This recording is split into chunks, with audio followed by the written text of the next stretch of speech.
Tiga. Assalamualaikum warahmatullahi wabarakatuh. Perkenalkan, nama saya Raihan Davin Fernanda dari SMA Negeri 1 Jagenam. Kali ini akan memberikan pendapat pada mosi dalam negara pasca konflik. Dewan ini lebih percaya bahwa buku sejarah seharusnya lebih terfokus pada pengajaran historiografis bottom up dibandingkan historiografi top down. Pendapat saya akan dimulai pada hitungan mundur 3, 2, 1. Bismillahirrahmanirrahim. Saya sangat tidak setuju pada dewan kali ini, di mana memilih buku sejarah yang terfokus pada historiografi bottom up dibandingkan historiografi top down. Mengapa seperti itu? Pertama, karena dalam satu negara memiliki banyak masyarakat. Jika kita memilih terlalu terfokus pada peran masyarakat ataupun penderitaan masyarakat tersebut, maka akan menyulitkan para penulis sejarah, di mana harus menulis banyak sekali peristiwa dan juga beribu tokoh. Dikarenakan kita harus adil agar tidak akan terjadinya iri dengki antar daerah yang mempunyai peristiwa masing-masing pada konflik tersebut, masa konflik tersebut. Lalu, jika kita memilih untuk menceritakan atau memberikan historiografi top down, yaitu menulis para pemimpinnya saja, maka akan lebih sedikit dan lebih terfokus pada pemimpinnya yang sedang menyelesaikan masalah tersebut, sehingga harapannya para pembaca di masa yang akan datang akan lebih terfokus pada masalah dan juga solusi yang dipilih oleh pemimpin tersebut. Karena apa? Karena pemimpin adalah representasi dari masyarakat ataupun kelompok yang dipimpin oleh pemimpin tersebut, bukan sebagai pendewaan, tapi sebagai ajang perwakilan agar tidak terlalu banyak dalam penulisan sejarah. Karena yang dipilih pemimpin adalah yang dipimpin oleh masyarakat juga.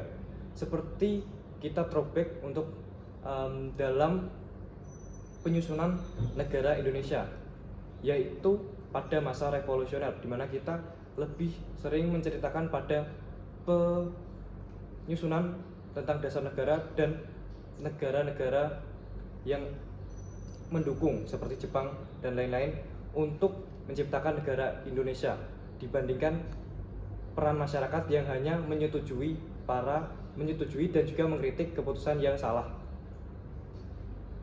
Yang kedua, ada pada masa konflik, di mana masa tersebut adalah masa yang tidak stabil, terutama pada masyarakatnya. Harapannya dengan kita menggunakan historiografi secara top down, maka negara memiliki tokoh-tokoh yang dapat menginspirasi masyarakat untuk menciptakan masyarakat yang memiliki jiwa kepemimpinan yang tinggi dan dapat mencegah negara tersebut tidak berpecah dan tidak mengulangi kesalahan yang dulu sehingga terjadi konflik.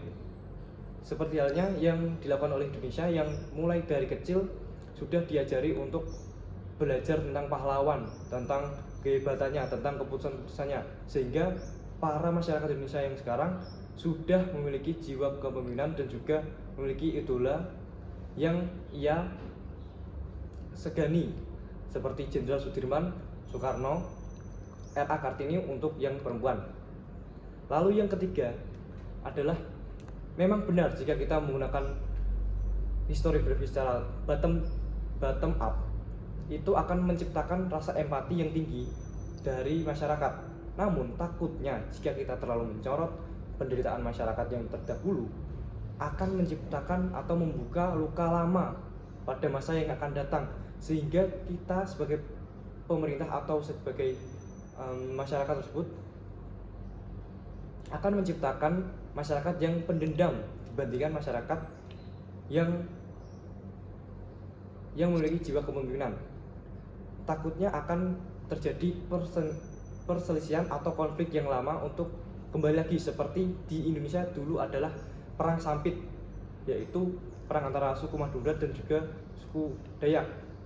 Takutnya jika kita terlalu mengambil sejarah tersebut untuk pengajaran anak-anak di masa yang akan datang, para suku Madura dan juga suku Dayak akan berperang kembali karena akan terjadinya dendam, sehingga masalah-masalah yang dulu tidak terselesaikan namun malah menjadi kembali atau malah meningkat, dan akan menciptakan negara yang terpecah, sehingga terjadilah konflik lagi.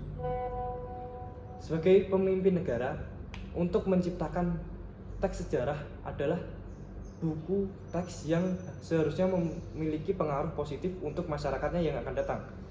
Sehingga dengan kita memilih buku teks sejarah yang ditulis secara historiografi top-down, harapannya akan menciptakan masyarakat yang memiliki jiwa kepemimpinan yang tinggi dan tidak akan memiliki rasa dendam karena tidak membuka luka lama. Dan juga di mata dunia akan terlampirlah sebuah tokoh-tokoh penting di negara tersebut yang representasikan masyarakat Indonesia. Mungkin itu saja yang dapat saya sampaikan. Mohon maaf jika ada salah kata. Wassalamualaikum warahmatullahi wabarakatuh.